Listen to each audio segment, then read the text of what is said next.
You can work hard for 40 years and still never become wealthy. That sounds harsh, but look around. Most people are not lazy. Most people are not stupid. Most people are not reckless.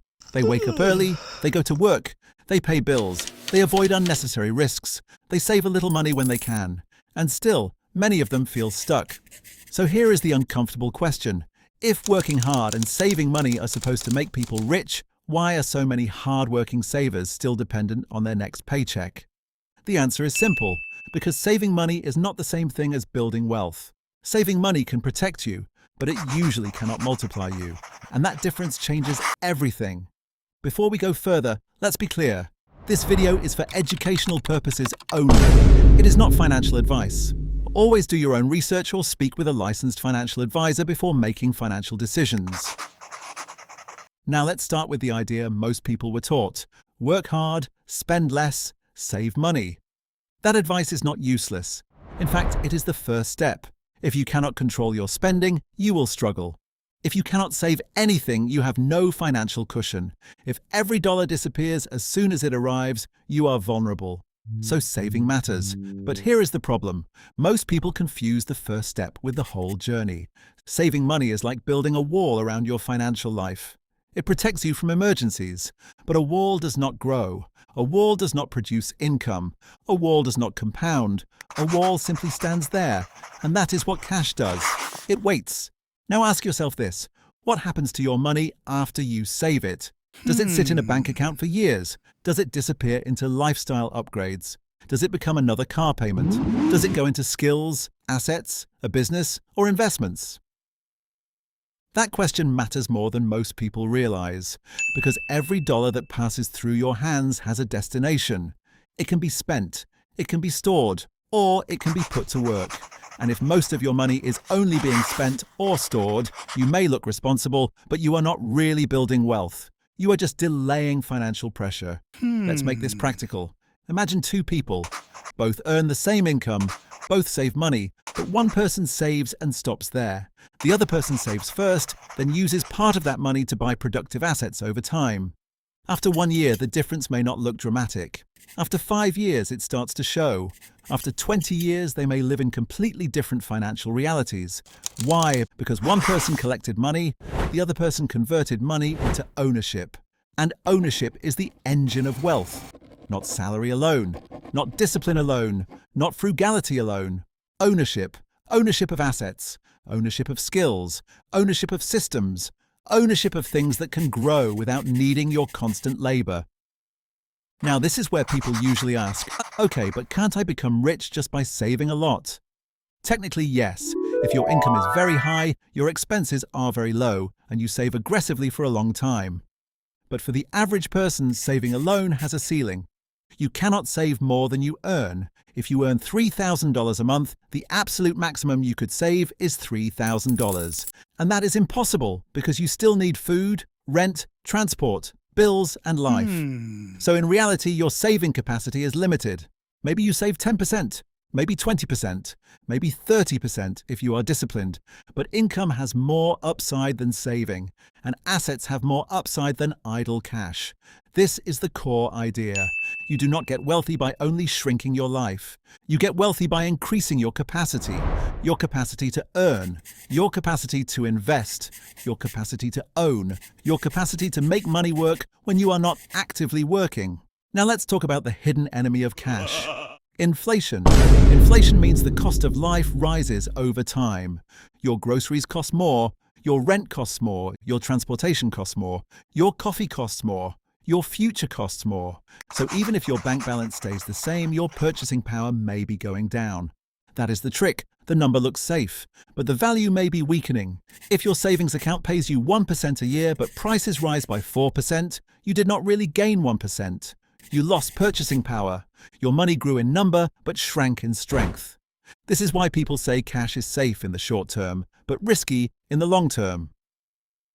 Cash protects you from immediate problems, but too much cash, held for too long, can quietly lose power. So what should you do? Invest everything? No, that is a bad idea. This is where many people misunderstand the message. The message is not, saving is stupid. The message is, saving is incomplete. You still need an emergency fund. You still need cash for short-term needs. You still need money available for real life. If your car breaks down, the stock market will not care. If you lose your job, your long-term portfolio should not be your first line of defense.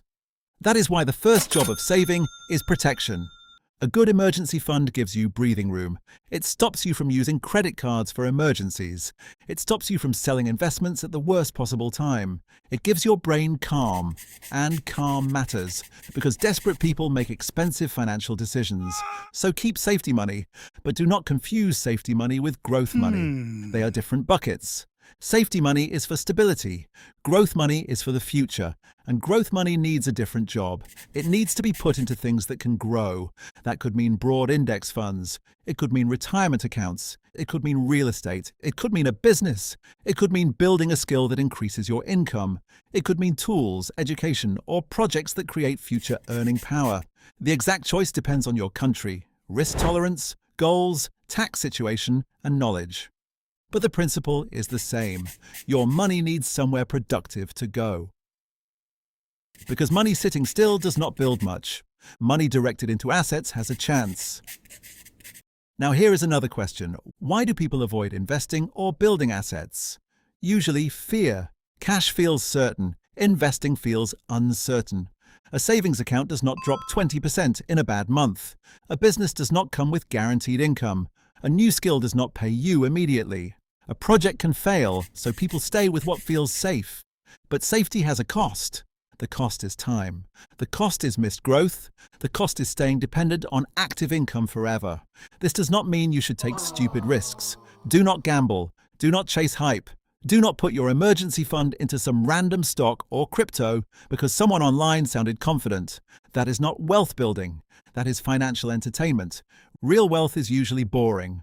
Earn, save, protect, invest, increase income, buy assets, repeat. It is not exciting, but it works better than chasing shortcuts. Here is the part most people hate. You probably do not need a more complicated strategy. You need a more consistent one. Most people do not fail because they missed the perfect investment. They fail because they never build the habit. They spend every raise and they upgrade every part of their lifestyle. They wait for the perfect time. They get scared by headlines. They compare themselves to people online. They start, stop, restart, panic, and quit. But wealth rewards consistency. Not drama, not noise, not pretending to be rich. Consistency. Now let's answer another question. Should you focus more on saving or earning? At the beginning, both. Saving gives you control. Earning gives you fuel. If you only earn more but spend everything, you stay broke at a higher level.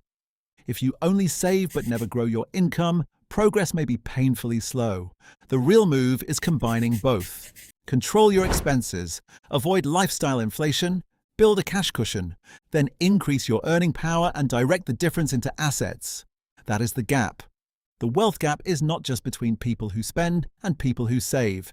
It is between people who save and stop, and people who save, then deploy. Deploy into assets, deploy into skills, deploy into projects, deploy into ownership. That is the shift. Now think about your last paycheck. Where did it go? How much went to survival? How much went to comfort? How much went to things that lose value? How much went to your future? This is not about guilt. You need to live. You need to enjoy life. You are not a machine. But if 100% of your money goes to today, then your future gets nothing. And one day the future becomes today. That is why every dollar needs a role. Some dollars are for living, some dollars are for safety, some dollars are for enjoyment, some dollars are for growth. The problem starts when growth gets nothing. So here is a simple framework. First, stop financial bleeding.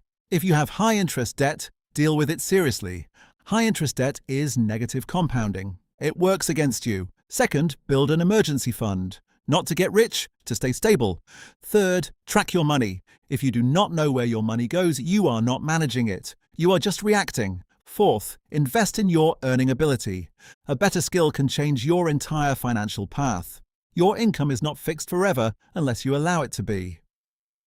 Fifth, start buying assets consistently. Start simple. Start small if needed, but start with understanding. Do not buy what you cannot explain. Do not invest money you need next month. Do not copy strangers blindly. And sixth, stay patient. Compounding is boring at first. The early years feel slow, but over time, small differences become massive differences. That is the part most people never experience because they quit before the curve bends. So no, saving money is not bad. Saving is necessary, but if your entire plan is just to save more and more cash forever, you are probably using an incomplete strategy. The goal is not to worship your bank balance. The goal is to build financial freedom. And financial freedom comes when your life is no longer fully dependent on your next paycheck. That happens when you own things: assets, skills, systems, equity, cash-flowing resources. So the next time money enters your life, do not just ask, "How much can I save?" Ask a better question: how much of this money can I turn into something that works for me? That question is the beginning of real wealth building, because your paycheck alone will not make you wealthy. Your savings alone will not make you wealthy. But what you do with the gap between earning and spending might. That gap is where your future is built. If this video helped you think differently about money, subscribe for more simple finance and investing videos. And let me know in the comments, are you mostly saving right now, or are you already putting your money to work? Because the moment you stop only collecting money and start directing it, your financial life begins to change.